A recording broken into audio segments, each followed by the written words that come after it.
Voy a ponerme en contexto. Soy abogado de profesión, siempre digo que soy un infiltrado en el sector de la construcción porque no he estudiado ni ingeniería ni arquitectura, no, estudié Derecho. Y haré una pequeña reseña histórica. Cuando fundamos con Cristóbal Bernal Bimética, ahora ya unos 12 años atrás, fue porque justamente tuve un caso legal, tenía un cliente que tenía un problema de defecto constructivo en un proyecto, en un hotel que había comprado aquí en la Costa Brava, y me vinieron un par de arquitectos peritos a indicarme, oye, todos estos defectos están aquí en plan y demás, y yo con toda la buena fe del mundo pues le eché horas y comprensión. No obstante, no me alcanzó y tuve que prestar un poco de auxilio a Cristóbal. Le dije, Cristóbal, enséñame todo esto o explícamelo mejor. Y él me dijo, hostia, si esto estuviese en BIM sería mucho más fácil reconocer la información, quién la aportó, cómo y cuándo. Entonces, a partir de ahí, pues, un par de cervezas creo que tuvimos la idea de fundar Bimética y hoy estamos aquí. O sea que la causa de que esté aquí fue un tema legal dentro del sector de la construcción.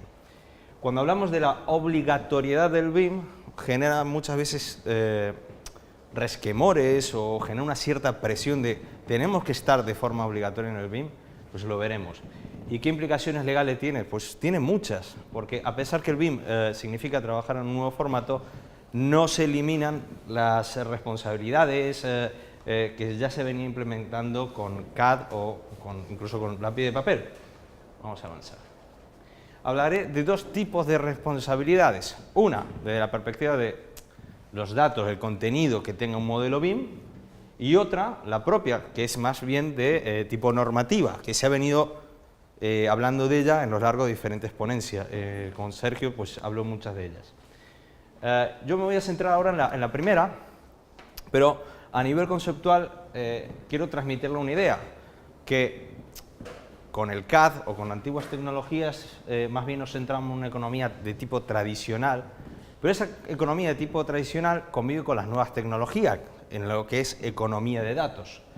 Antes podíamos firmar un papel de lápiz y papel, un contrato con papel y lápiz, que hoy se sigue haciendo, y ahora podemos hacerlo de forma digital. Es decir, lo que estamos viviendo es un cambio de forma de hacer las cosas. Otro ejemplo. ¿Qué está sucediendo con las nuevas tecnologías? Pues nos permiten, anteriormente nos identificaban quién éramos, cómo lo hacíamos y demás, quién era el individuo, y con las nuevas tecnologías pasa exactamente lo mismo, pero con el añadido de que tenemos mayor calidad de datos y cantidad de datos, y eso nos permite ser mucho más eficiente, ir mucho más en el detalle y reconocer cosas que antes no podíamos ver con tecnologías anteriores. Entrando dentro del entorno de la construcción, este cambio tecnológico, ¿qué nos trae? Pues, ¿cómo veo yo el BIM? El BIM lo veo como un contenedor de datos. Anteriormente, rescatando una imagen de la ponencia de Cristóbal, nos ponía información, la data, más la información 3D. Esto vendría a ser el BIM, con la combinación de que estos datos se relacionan entre sí, etc. Y lo veo que un archivo BIM, ya sea de un proyecto, de un objeto BIM, etc., contiene toda esta información. La información, como bien indica aquí, nos vincula, nos identifica, genera una serie de responsabilidad y eso genera implicaciones legales. Aquí vamos a ver lo que es la calidad de la información. Para ir un poquito más en fondo, ¿no? Ya vemos el contenedor.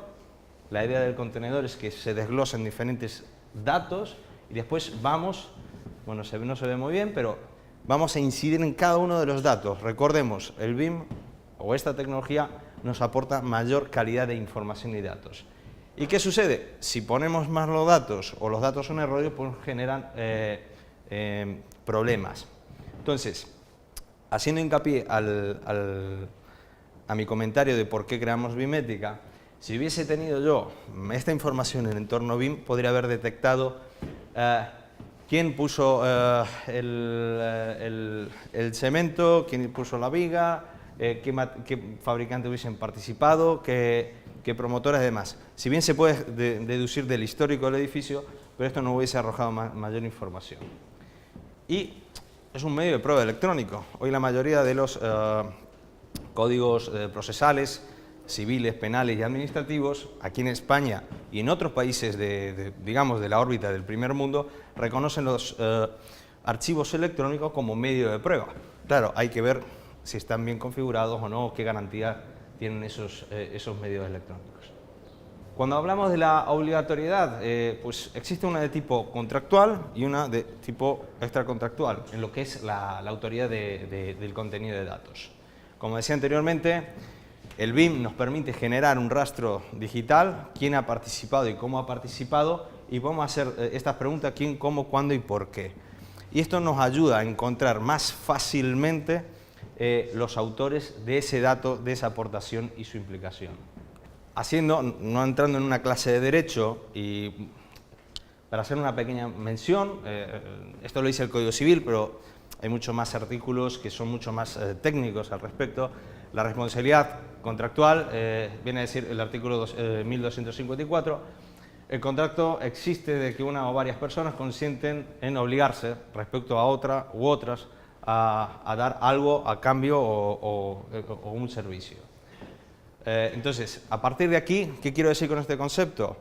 Que el BIM lo podemos tomar como una metodología, que a partir de qué tipo de estándar, guías o manuales podemos aplicar a nuestros proyectos, pues esto es libremente pactado, ¿vale? Ya entraremos en lo que son las obligaciones que vengan del tipo normativo. Y la responsabilidad extracontractual pues proviene cuando en un proyecto hacemos, como comentaba anteriormente, en un proyecto que está mal hecho, genera una serie de errores que nos comporta una serie de daños económicos, pues también la responsabilidad aquí es palpable. Y si lo tenemos todo con BIM, pues es mucho mejor esos datos o información. En cuanto al nivel contractual, pues podemos adoptar muchos estándares, muchas guías. Este es uno que se suele utilizar. Como decimos, el BIM nos aporta más datos que nos permite generar mayor información y sistemas de proceso. Esto es una recomendación que, bueno, el famoso BEP, que dice cómo tenemos que trabajar y dependiendo de qué entornos, ¿no? ¿Lo podemos adoptar? Sí o no. No es obligatorio si lo pactan las partes. En cuanto a la responsabilidad contractual, pues se acordarán de este edificio, está muy cerca de la tierra de Benjamín, por ahí por Valencia. Pues fijemos, si esto hubiese estado hecho en BIM y si se hubiese ido a un procedimiento judicial y demás, hubiésemos detectado estos posibles fallos que se hubiesen dado, y aquí están los datos, canta por sí mismo. El proyecto, que inicialmente salía 625.000 millones de euros, salió 1.200 millones, prácticamente el doble. Sabemos quién es su autor, Santiago, bueno, en vez de entregarse el Ágora en el año 2014, se entregó en el 2009. ¿Qué quiero decir? Que el modelo en BIM, si lo hubiésemos tenido, no solo que nos hubiese permitido detectar los fallos antes, sino que nos hubiese arrojado mayores datos al momento de generar una demanda contra, en este caso, el señor Calatrava. Otro ejemplo de caso real. Se acordarán, hace prácticamente un año atrás, el edificio Grenfell en Londres, que se incendió. Era un edificio de 120 apartamentos, 24 plantas, hubo 71 muertos, y esto se debía porque, bueno, como después se pudo observar, estaba hecho por un recubrimiento, el cual tenía un componente que era altamente inflamable, ¿no? Entonces, ¿por qué esta figura? Porque si hubiésemos tenido el archivo del proyecto modelado con información correcta, nos hubiese permitido tomar decisión incluso antes. Hay herramientas y simuladores, creo que SIPE tiene un simulador de incendio, lo cual nos hubiese permitido hacer recreaciones de potenciales casos de incendio. Y pongo este ejemplo porque es el material que realmente estaba prescrito en este proyecto, donde teníamos los datos en los cuales podíamos basarnos para tomar la decisión de compra de ese producto e incorporarlo en el proyecto. Esto también, el dato, la información, es muy importante en el sentido de que yo puedo tomar una decisión previo a la compra, previo a la colocación. y colocar ese dato y la información es muy importante, porque si bien ahora tenemos estándares que, por ejemplo, ITEC saca el ECOP, ha sacado el ECOP, y es un avance muy importante para toda la industria del sector de la construcción, lo importante es verificar la calidad de los datos, qué ponemos dentro de esas casillas, ¿no? Entonces, hablamos del contenedor, el contenedor hay que tenerlo bien estructurado, imaginemos estándar ECOP, que tenemos bien la información, pero lo importante aquí es la calidad de los datos, qué ponemos ahí, porque a partir de ahí tomamos decisiones. Por ejemplo, esta es una etiqueta de un producto y esto es de la Coca-Cola. La etiqueta de un producto y lo que es un objeto BIM, por ejemplo, vendrían a tener las mismas implicaciones legales. ¿En qué sentido? Que un objeto BIM contiene una información la cual el que toma la decisión de colocar, prescribir ese producto en objeto BIM en un proyecto, se basa básicamente en lo que me está diciendo, el dato que me da. Cuando un consumidor va a comprar un producto, se fija en la etiqueta. Y esto tiene implicaciones legales. ¿En qué sentido? De que yo estoy basando mi decisión de compra en base a lo que me están diciendo. Si esto no se cumple, si la información es incorrecta o errónea, sucede que estoy haciendo una publicidad ilegal, estoy afectando el derecho a la competencia y puedo tener, y eso el día de mañana genera responsabilidades al emisor de la información. Con lo cual, voy a hacer hincapié en este sentido en la obligatoriedad del BIM y su implicación legal en cuanto a la calidad de datos que tiene un modelo o, en este caso, un producto, un objeto. Con lo cual, yo creo que aquí recae el meollo. Si eso está mal, pues se producen accidentes. Y hasta aquí podemos hablar de lo que es la obligatoriedad del BIM desde la perspectiva de calidad de datos que incorporamos. No vale todo, sino aquello que está bien y correcto.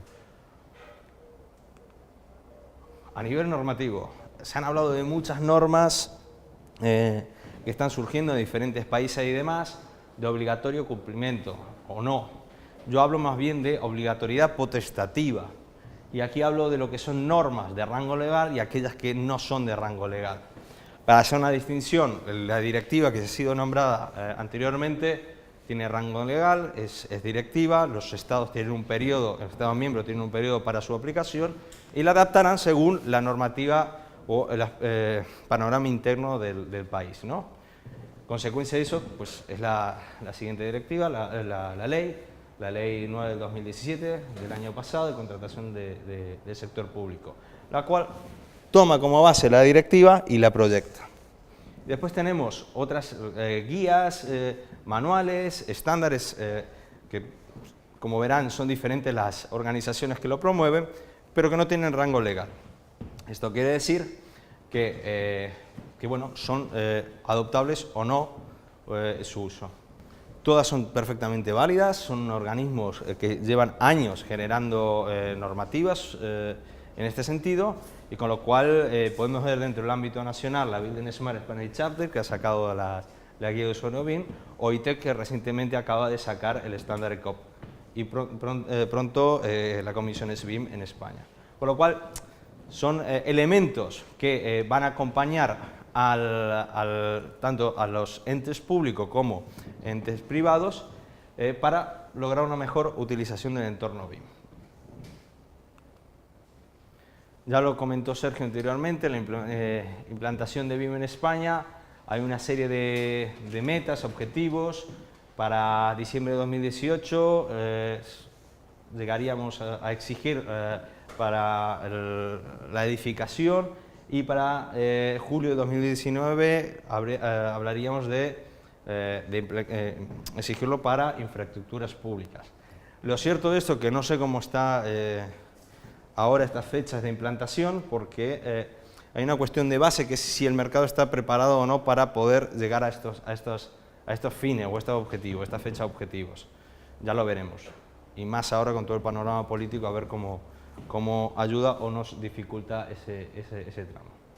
También esta filmina la sacó Sergio, yo creo que exministro Íñigo de la Serna, pues hizo una fuerte apuesta para Grupo Fomento para implementar el BIM dentro de sus líneas de acción. También hablamos de la directiva, haciendo hincapié que la directiva nos viene a decir que podrán los Estados miembros exigir el uso del BIM, y esto de exigir podrán es potestativo totalmente y tendrá que ver en función de qué tipo de proyecto y qué tipo de mercado se va a dirigir. Pero como esto lo aplicamos los Estados miembros, pues es totalmente potestativo. Y aquí lo deja más claro la ley, en su punto 6 de disposición adicional quinta, dice: los organismos de contratación podrán exigir el uso, de herramientas de edificación electrónicas específicas, tales como herramientas de modelado digital de la información para la construcción, como el BIM. Y aquí resalto, siempre y cuando tengamos medios de acceso suficientes y los actores o agentes del mercado estén preparados. Entonces, cuando nos hablan de obligatoriedad del BIM y fechas, cojámoslos con pinza, porque realmente no se va a dar así. Sí que es cierto que hay entidades públicas que ya lo están poniendo en los pliegos de licitaciones, pero no va a ser para todo el panorama, para toda España. Entonces, ¿por qué lo digo esto? Porque muchos empresarios o sector privado se plantea cuándo tengo que estar subido a este carro. Y yo le digo, bueno, estate subido cuando te lo exijan o ve preparando una línea de acción para poder responder ante este tipo de demanda. Las conclusiones, las que vengo comentando ahora: el BIM aquí en España será obligatorio, no, ya lo es, pero las entidades públicas podrán aplicarlo o no según el criterio de mercado, el criterio de proyecto y cómo está adaptado los agentes económicos. Y la pregunta que nos tenemos que hacer los agentes que estamos trabajando en este mercado es esta, ¿no? Si estamos preparados, cuándo nos va a tocar invertir en esto o no.